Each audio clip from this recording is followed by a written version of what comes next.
বাঁশির সুর, বাদ্যের তালে তালে নেচে গিয়ে আনন্দ উদযাপন করছেন বগুড়াবাসী। যেন এই উচ্ছ্বাস জানিয়ে দিচ্ছে দীর্ঘদিনের উন্নয়ন বঞ্চনার অবসান হতে যাচ্ছে উত্তরের এই জনপদে।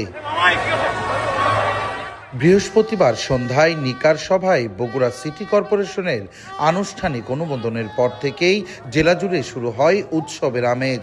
শুক্রবার বিকেলে জেলা বিএনপির উদ্যোগে বের করা হয় বিশাল আনন্দ মিছিল।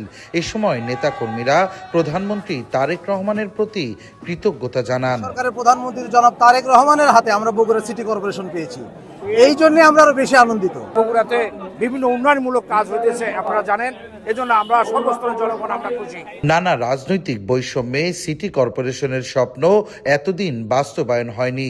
অবশেষে গত 20 এপ্রিল সরকারি সফরে এসে 70 বর্গ কিলোমিটার এলাকা নিয়ে নবগঠিত সিটি কর্পোরেশনের ফলক উন্মোচন ও আনুষ্ঠানিক ঘোষণা দেন প্রধানমন্ত্রী।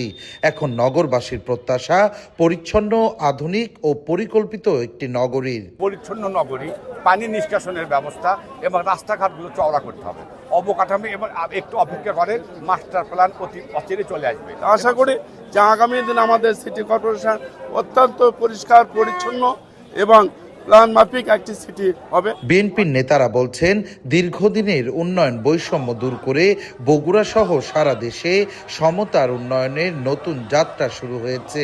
ধীরে ধীরে এই অঞ্চলের অবকাঠামো, নাগরিক সুবিধা ও অর্থনৈতিক কর্মকাণ্ডে ইতিবাচক পরিবর্তন আসবে বলেও আশা তাদের। এখানে অনেক কর্মসংস্থানের সৃষ্টি হবে।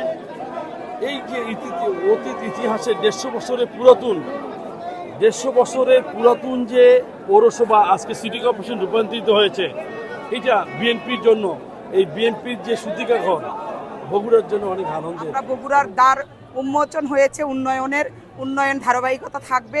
আমরা আমাদের কাঙ্ক্ষিত যে আমাদের নাগরিক সুযোগ সুবিধা আমরা ইনশাআল্লাহ পেয়ে যাব। রাজনৈতিক পরিচয় নয়, উন্নয়নের সমতায় এগিয়ে যাবে এই জনপদ, এমনটাই প্রত্যাশা বগুড়াবাসীর।